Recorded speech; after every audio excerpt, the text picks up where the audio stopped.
Monsoon کی بارشیں شروع ہوتے ہی کھاریاں کے نواحی علاقے سیلاب سے پہلے ہی سیلاب کی نذر ہو گئے۔ منتخب نمائندوں کے دعوے بارش کے پانی میں بہہ گئے۔ ہر سال کی طرح ان سال بھی بارش کے باعث نصیرہ سے گزرنے والا نالا پانی سے بھر گیا۔ جی ٹی روڈ پر پلوں کے سامنے غیر قانونی تعمیرات سے پانی کی گزرگاہیں تقریباً بند ہو چکی ہیں، جس کی وجہ سے سارا پانی مین جی ٹی روڈ سے ہوتا ہوا پنجن کسانہ، کلاں والا، دیڑ، نواں لوگ سمیت 10 سے 12 دیہات میں کھڑا ہو جاتا ہے۔ ایسی حالت میں نہ صرف جی ٹی روڈ پر ٹریفک گھنٹوں بلاک رہتی ہے بلکہ اہل علاقہ کا آپس میں زمینی رابطہ بھی ختم ہو جاتا ہے۔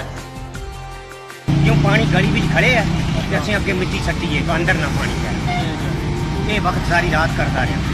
مقامی لوگوں نے اپنی مدد آپ کے تحت بارش کے پانی سے بچنے کے لیے رکشوں اور ٹریکٹر ٹرالیوں پر اپنے اہل خانہ کو محفوظ مقامات تک پہنچانا شروع کر دیا ہے، جبکہ انتظامیہ ابھی تک غفلت کی نیند سو رہی ہے۔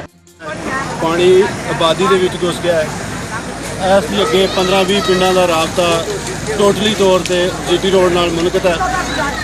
اسی لوگ اپنی مدد آپ دے تحت ٹریکٹر ٹرالیاں تے بندیاں نوں پانی دی پار لنگا رہے ہیں۔ کوئی انتظامیہ دا بندہ اتنے نہیں آیا، کسے کوئی مدد نہیں کی اور لوکاں دے گھراں دے وچ پانی وڑ گیا ہے۔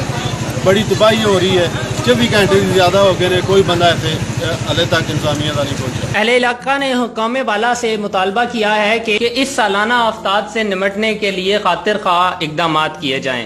کیمرہ مین علی ارسلان کے ساتھ جاوید وڑائچ، تکبیر نیوز، کھاریاں۔